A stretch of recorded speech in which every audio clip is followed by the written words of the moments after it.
안녕하세요. 마틀다입니다. 오늘도 이어서 아들들아 용기를 내어라 읽어드리겠습니다.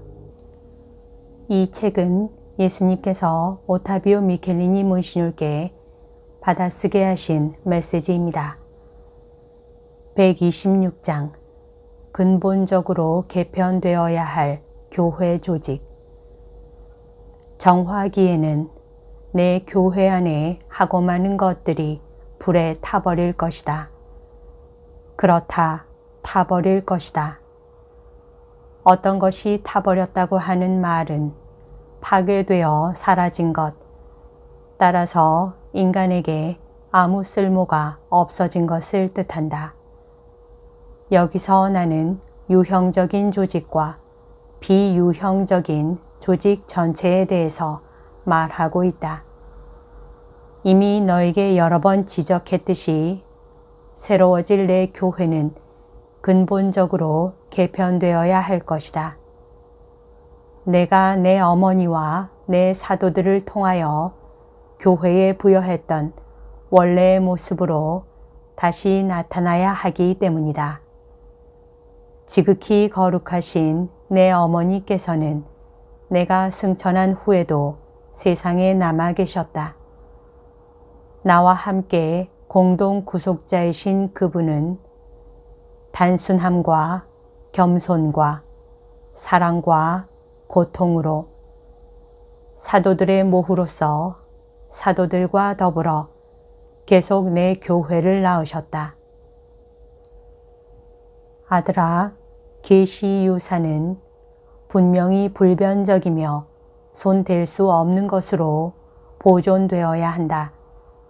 사람들이 자만과 교만에 빠져서 이 유산을 수정하거나 잘라내거나 변경하고자 한다면 그것은 용서받을 수 없는 죄이고 사탄의 교만과 진배 없는 교만이다.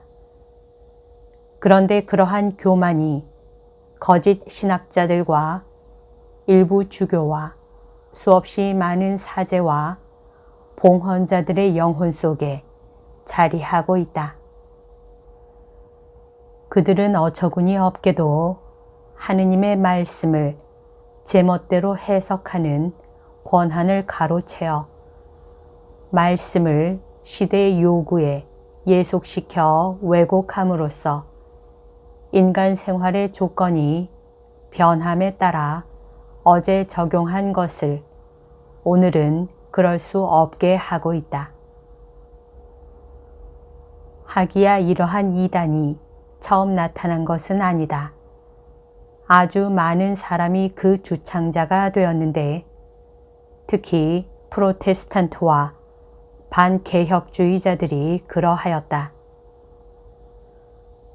아들아, 하느님에게서 온 것은 결코 손대거나 변경하지 못한다.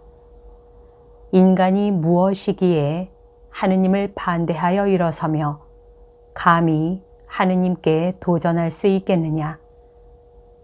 사탄의 도구가 된 자들이, 그렇다, 그런 자들이 많이 있다. 그러나 나는 그들을 흩어버리겠다. 그러면 그들은 바람에 흩어지는 먼지 한 줌보다 못한 것이 되고 그들 자신에 대한 기억조차 남기지 못할 것이다. 나의 신적 자비와 인내와 오랜 기다림을 악용했고 지금도 악용하고 있는 그들은 그렇게 함으로써 그들의 운명을 점점 더 어둡게 만들어 간다. 내 교회는 온 인류와 마찬가지로 그 조직을 개편해야 한다. 그래야 교회 본연의 모습을 되찾게 될 터이니 사람들에게 맞아서 부어오르고 흉하게 된 모습이 사라질 것이다. 아들아, 너에게 번번이 말했던 것처럼 하느님인 나는 무한히 단순하기에 일체가 단순하기를 바란다. 본성상 단순한 것을 개인적인 명성을 위해서 복잡다단하게 만들려고 드는 인간의 교만을 내가 몹시 싫어하는 것은 그 때문이다. 지혜로운 사람은 모든 것 속에 박혀있는 이 단순함의 표를 알아본다. 그것은 바로 나의 신적 인장인 것이다. 나의 강생이 그때나 지금이나 얼마나 큰 신비인지를 깊이 생각하며 묵상하되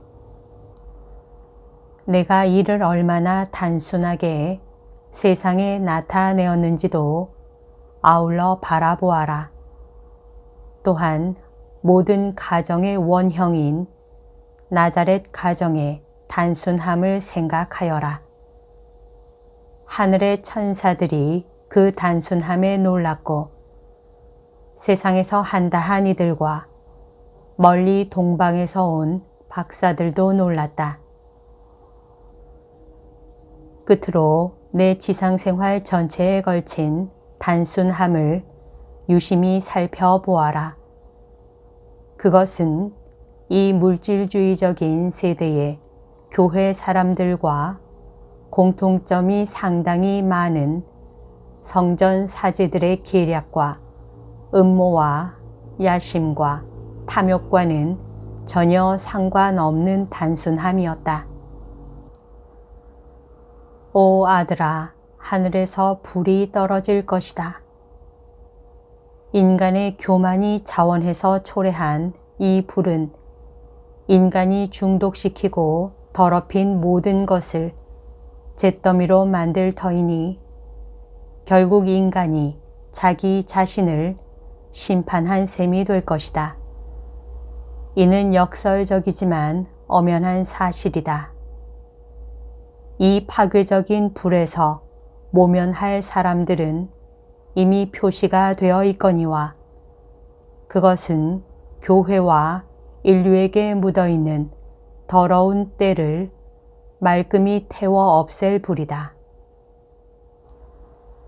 교회와 인류를 하느님 보시기에 흉측한 것으로 만든 모든 것, 곧 인간적인 교만과 어리석음에서 나온 모든 조직이 사라지고 말 것이다.